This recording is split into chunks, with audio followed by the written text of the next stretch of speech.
Headlines आप जान चुके हैं। बुलेटिन के आगाज में आपको बताएं कि तहरीक इंसाफ के रहनुमाओं को इस्लामाबाद हाई कोर्ट से बड़ा रिलीफ मिल गया है। शाह मोहम्मद खान और उमर अमीन गंडापुर के खिलाफ इलेक्शन कमीशन के फैसलों को कलअदम करार दे दिया गया है। ताहम वफाकी वजीर अली अमीन गंडापुर से मुतालिक पाबंदी को बरकरार रखा गया है।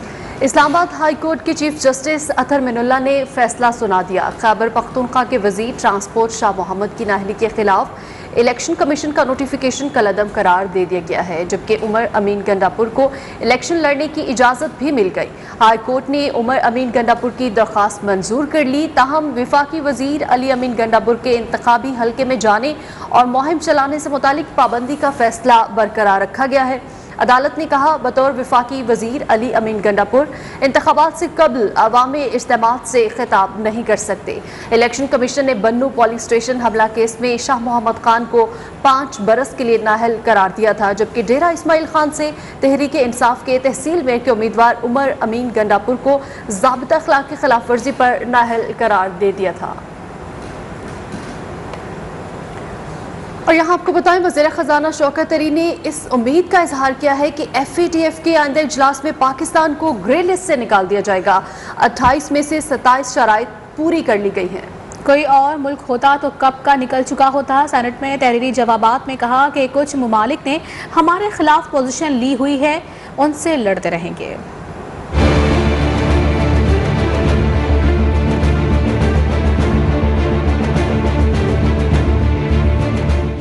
सेनेट इजलास में वजीर खजाना शौकत तरीन का तहरीरी जवाब में कहना था, FATF ग्रे लिस्ट से निकलने के लिए 28 शराइत आयद की गई थी, 27 अहदाफ पूरे कर लिए। एक शर्त ट्रांजैक्शन है, इसके बावजूद पाकिस्तान को निशाना बनाया जा रहा है। वजीर खजाना का कहना था, अगर यही कोई और मुल्क होता उसे ग्रे लिस्ट से निकाल दिया जा चुका होता। वजीर खजाना ने उस उम्मीद का इजहार किया कि आइंदा जायजा इजलास में हमें ग्रे लिस्ट से निकाल दिया जाएगा।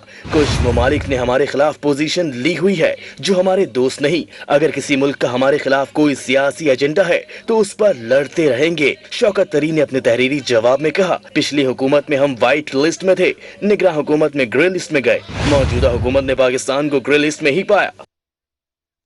गरीबुल वतनी में मलका बरतानिया के सहारे रहने की बजाय काम किया और असासे बनाए। लाहौर की एहतसाब अदालत में मनी लॉन्ड्रिंग रेफरेंस की समाअत के दौरान शहबाज शरीफ का कहना था कि डेली मेल में मेरे खिलाफ खबर छपवाई गई। मुकदमे का सारा मवाद लंदन की तहकीकाती एजेंसी को भिजवाया गया। मजीद कहा, सारे इदारे मिलकर उल्टे हो गए मगर कुछ नहीं निकला।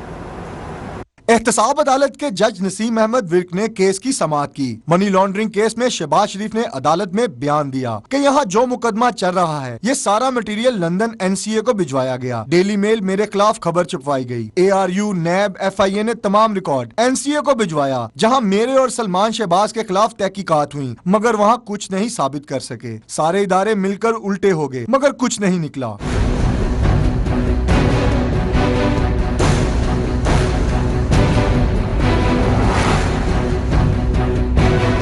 शहबाज शरीफ ने कहा कि 2004 में जब मुझे पाकिस्तान में वापस भिजवाया गया तो मैंने लंदन में गरीबुल वतनी में काम करके असासे बनाए, क्योंकि मैं वहां मलका के सहारे नहीं रहना चाहता था। अदालत में SCCP के 2 गवाहों के बयानात रिकॉर्ड किए गए, जिन पर शहबाज शरीफ के वकील अमजद परवेज ने जरा मुकम्मल की।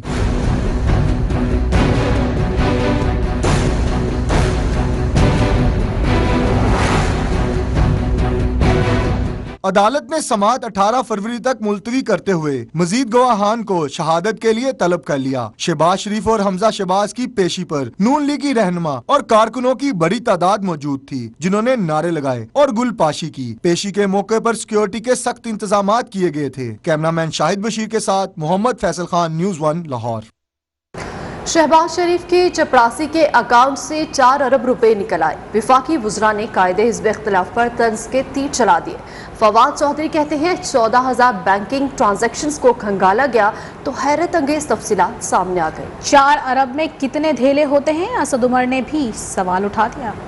न्याजी गठजोड़ इन्वेस्टिगेशन करता रहा, एक धेले की करप्शन सामने नहीं आई।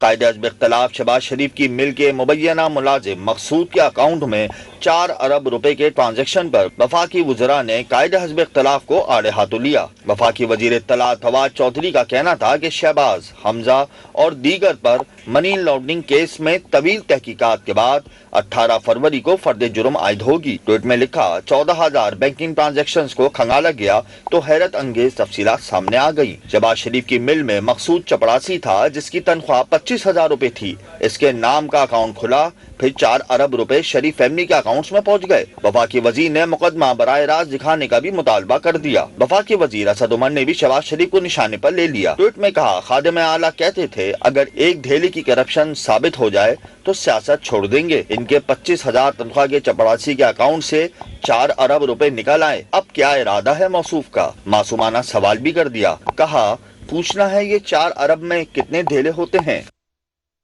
इमरान खान ने तमाम इदारों को शहबाज शरीफ के खिलाफ इस्तेमाल किया। पहले शहजाद अकबर को केसेस साबित करने की जिम्मेदारी दी, अब नए मुशीर एहतसाब को वजीर आज़म ने कहा कि शहबाज शरीफ पर केसेस बनाओ। लीगी तर्जुमान मरियम औरंगजेब की धुआंधार प्रेस कॉन्फ्रेंस। कहा, वजीर आज़म सिर्फ शहबाज शरीफ को जेल भिजवाने के लिए भर्तियां करते हैं। उनकी हर तकरीर नवाज शरीफ और शहबाज शरीफ से शुरू होकर उन्हीं पर ख़त्म हो जाती है। शहबाज शरीफ साहब के खिलाफ 3.5 साल से इमरान खान साहब का हसद, इमरान खान साहब का बुग़ज़, इमरान खान साहब का सियासी इंतकाम जो है वो इख्तिताम पजीर नहीं हो रहा और हर तकरीर नवाज शरीफ और शहबाज शरीफ से शुरू होती है और नवाज शरीफ और शहबाज शरीफ पर ख़त्म होती है। पाकिस्तान की आवाम भी जान चुकी है कि ये 3.5 साल से मुसल्लत खलंडरों का, चोरों का, इमरान माफिया का जो टोला है उनसे उनको अब किसी किस्म की रिलीफ की उम्मीद नहीं है। इमरान खान साहब अदारे को खड़ा करते हैं। AR एसेट रिकवरी यूनिट को खड़ा किया गया सिर्फ शहबाज शरीफ को जेल में डालने के लिए। शहजाद खबरों का सिलसिला जारी है। यहाँ वक्त हुआ है ब्रेक का। हम बराह रास्त आपके लिए चलेंगे कराची, जहाँ पर वजीर इत्तलात सिंध सईद गनी मीडिया से गुफ्तगू कर रहे हैं कि अवाम की हक हाकिमियत बहाल हो। और पीपल्स पार्टी ने हमेशा ये जद्दोजहद की है इंतखाबात के अंदर, हुकूमत साजी के अंदर, सियासी जमातों के अंदर किसी किस्म की बैरूनी मदाखलत नहीं होनी चाहिए। तो जो भी जद्दोजहद हम करते हैं वो अपने इंतखाबी निज़ाम के अंदर, पार्लियामेंट के अंदर, सियासी जमातों में मदाखलत के खिलाफ करते हैं। तो आप इसको जिस तरह समझ लें, ये जमहूरियत अवाम की हक हाकिमियत की बहाली के लिए जद्दोजहद है। उसको अच्छा, ये बता दें सईद भाई, जो सूबाई वज़रा की जो कमेटी है जो वज़ीयती बिल पर काम कर रही है, इतलात ये हैं कि KDA, LDA, MDA और जितने भी अथॉरिटीज़ हैं वो बल्दियाती इदारों के मतलब को नहीं दिए जा रहे हैं, वो खुद अपने पास ही रख रहा है। तो आप नहीं समझते एक और पेंडोरा बॉक्स खोलने आप लोग जा रहे हैं, फिर धरने, फिर मुजाहरे, फिर एहतजाज, ये सिलसिला शुरू हो जाएगा। तो सुप्रीम कोर्ट का फैसला मौजूद है, हम उस फैसले को देखकर उस फैसले की रोशनी में सब कुछ करेंगे। आपके पास इत्तलात अक्सर गलत आ जाती हैं, इसलिए कि बात यह है कि जब डिस्कशन हो रहा होता है ना, तो कोई कह रहा होता है अकरम बहुत अच्छा आदमी है, दूसरा कह रहा होता है अच्छा आदमी नहीं है। अब आप जो राय उसमें से ले लें, जिसने कहा अच्छा है वो ले लें, जिसने कहा अच्छा नहीं है वो ले लें। तो दोनों बातें हुई है। ठीक है, काजी की बारी आपने ले लिया। क्या ऐसी कोई गवर्नमेंट के अंदर भी कोई ऐसा सोच है कि जो कारकर्दगी पहले कहा था 1 साल पहले कारकर्दगी का जायजा लेके उनको अप्रिशिएट करेंगे, क्या आप लोग के पास कोई ऐसा है? देखिए, पार्टीज जो हैं वो ये एक एक्सरसाइज करती रहती हैं। बिलावल भुट्टो जरदारी साहब अक्सर ये करते हैं, वज़रा से मिलते हैं, उनकी कारकर्दगी पूछते हैं और उस पर ज़ाहिर है कि रद्द-बदल भी करते हैं, जो उनका इख्तियार है वो करते हैं। लेकिन ये जो तमाशा इमरान खान ने लगाया था, जो कारकर्दगी का पैमाना उनका है ना, बदकिस्मती से हमारा नहीं है। सॉरी, खुशकिस्मती से हमारा नहीं।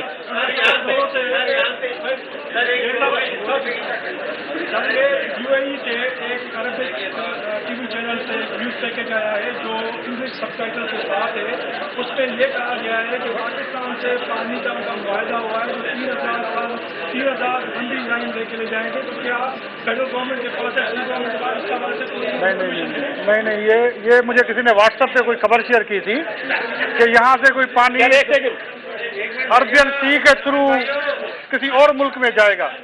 कराची में सूबाई वज़ीर इत्तलात सईद गनी मीडिया से गुफ्तगू कर रहे हैं। उन्होंने कहा कि यूनिवर्सिटीज़ में जो तालबात के साथ सलूक हुआ वो नाकाबिल बर्दाश्त है। सिंध हुकूमत ने इस मामले का नोटिस ले लिया है और तहकीकात जारी है। اور یہاں آپ کو بتائیں PDM سربراہ مولانا فضل الرحمان لاہور پہنچ گئے ہیں، جہاں وہ PDM کے ویڈیو لنک سربراہی اجلاس کی صدارت کریں گے۔ اجلاس شام 4:30 بجے ہوگا۔ اجلاس میں تحریکی عدم اعتماد اور لانگ مارچ سے متعلق اہم فیصلے متوقع ہیں۔ اجلاس میں اتحادی جماعتوں کی اپوزیشن سے ملاقاتوں کا جائزہ بھی لیا جائے گا۔ آپ کو بتائیں کہ اس وقت مولانا فضل الرحمان پہنچ گئے ہیں، PDM سربراہی اجلاس کی صدارت کریں گے اور یہ اجلاس آج شام کو ہونے جا رہا ہے۔ اجلاس میں تحریک عدم اعتماد اور لانگ مارچ سے متعلق یہ اہم فیصلے بھی متوقع ہیں۔ یہاں آپ کو بتائیں کہ چاند کا میڈیکل کالج لاڑکانہ کی طالبہ ڈاکٹر نوشین شاہ کے DNA رپورٹ نے کئی سوالات کھڑے کر دیے ہیں۔ فورنزک رپورٹ منظر عام پر آ گئی ہے۔ رپورٹ میں یہ کہا گیا ہے کہ ڈاکٹر نوشین شاہ اور نمرتا کماری کے جسم اور کپڑوں سے ملنے والے نمونے ایک ہی شخص کے ہیں۔ رپورٹ میں ہاسٹل میں آنے والے افراد کے خون کے نمونے حاصل کرنے کی سفارش پر تاحال عمل درآمد نہیں کیا گیا ہے۔ لاڑکانہ کے چاند کا میڈیکل کالج کے طالبات ڈاکٹر نوشین شاہ کی DNA رپورٹ کو 15 روز گزر گئے، لیکن پولیس کی جانب سے کوئی پیش رفت نہ ہو سکی۔ جامشورو کی فرینسک اور مالیکولر لیبارٹری کی رپورٹ منظر عام پر آ گئی۔ ڈاکٹر نوشین اور 2019 میں جان سے جانے والی نمرتا کماری کے کیس میں حاصل کیے گئے نمونوں میں ایک ہی مرد کا DNA ملا ہے۔ رپورٹ کے مطابق ڈاکٹر نوشین شاہ کے جسم، کپڑوں اور گلے میں پھندا لگی ہوئی رسی کے نمونے لیے گئے۔ جسم اور کپڑوں سے ملنے والے نمونوں کا ایک DNA ڈاکٹر نمرتا کماری کے جسم اور کپڑوں سے ملنے والے DNA سے مشابہت رکھتا ہے، جسے مزید جانچ کے لیے محفوظ کر دیا گیا ہے۔ رپورٹ میں SSP لاڑکانہ سے گرلز ہاسٹل سے منسلک یا پھر گرلز ہاسٹل میں آنے جانے والوں کے خون کے نمونے جانچ کے لیے بھیجنے کے لیے سفارشات کی گئی تھی۔ 15 روز گزر گئے مگر پولیس کی جانب سے کوئی بھی سیمپل نہ بھیجا گیا۔ شہری کہتے ہیں پولیس کی جانب سے کیس میں سستی شک و شبہات کو جنم دے رہی ہے۔ خبریں اور بھی ہیں، شامل کریں گے اس بریک کے بعد، ہمارے ساتھ رہیے گا۔